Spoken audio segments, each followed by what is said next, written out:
Assalamualaikum warahmatullahi wabarakatuh.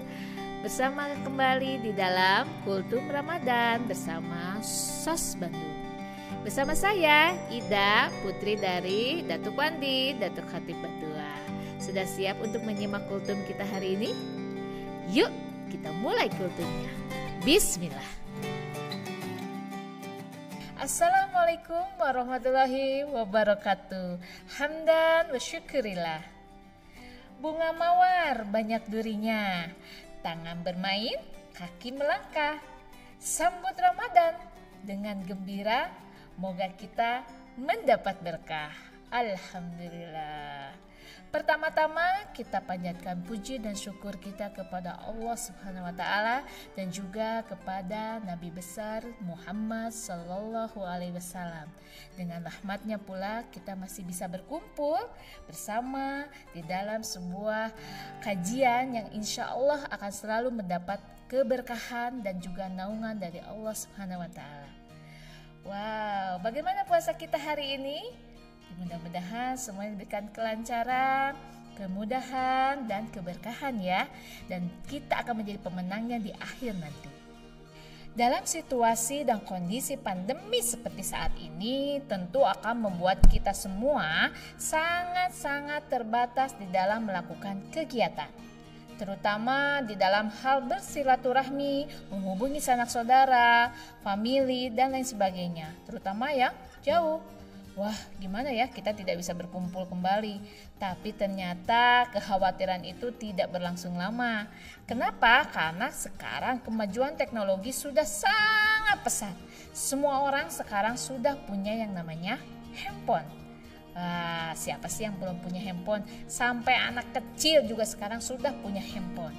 Nah, dari handphone dan juga banyaknya sekali media sosial yang sudah kita punya saat ini akan mempermudah kita bisa melakukan silaturahmi, berkabar, dan juga bersua dengan sanak famili, saudara, bahkan yang jauh sekalipun. Nah, itu dampak positifnya tentu ya. Tapi ternyata dari kemajuan teknologi ini tentu ada dampak negatifnya. Apa negatif yang bisa kita dapat dari ini? Yaitu dengan akses yang sangat tidak terbatas. Dengan teknologi dan handphone, media sosial, kita bisa mendapatkan informasi dari berbagai macam. Tanpa batas, tanpa saringan, tanpa sekat.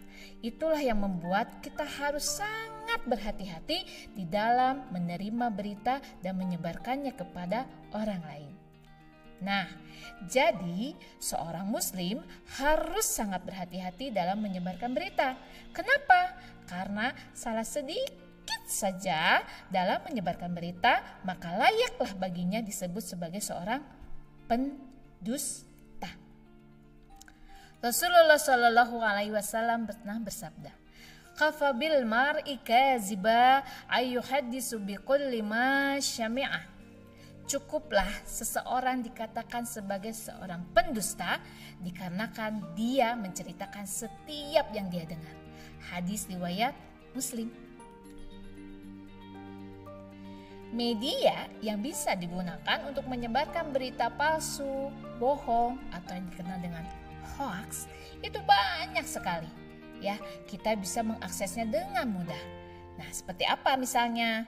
Instagram, Facebook, Twitter, atau juga WhatsApp, bahkan dari video YouTube.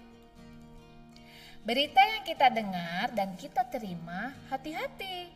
Semuanya tidak sepenuhnya benar, tapi tidak juga sepenuhnya salah. Ya, tapi juga ada berita yang bersifat jujur, tapi ada juga berita yang bersifat dusta. Di dalam Al-Quran dijelaskan bahwa dan janganlah kamu mengikuti apa yang kamu tidak mempunyai pengetahuan tentangnya. Sesungguhnya pendengaran, penglihatan, hati, semua itu akan dimintai pertanggungjawaban.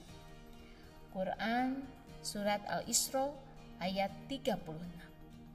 Jadi, sebagai seorang muslim, kita diperintahkan untuk tabayun atau meneliti kebenaran dari sebuah berita sebelum mempercayainya, apalagi menyebarkannya. yang bisa menjerumuskan kita kepada perbuatan fitnah. Nauzubillahiminzalik. Marilah kita jangan sampai menjadi orang yang pertama untuk bisa menyebarkan berita-berita yang sebetulnya tidak bisa kita pertanggungjawabkan kebenarannya. Lebih baik kita menjadi orang yang terakhir untuk bisa tahu bahwa berita itu tidaklah benar.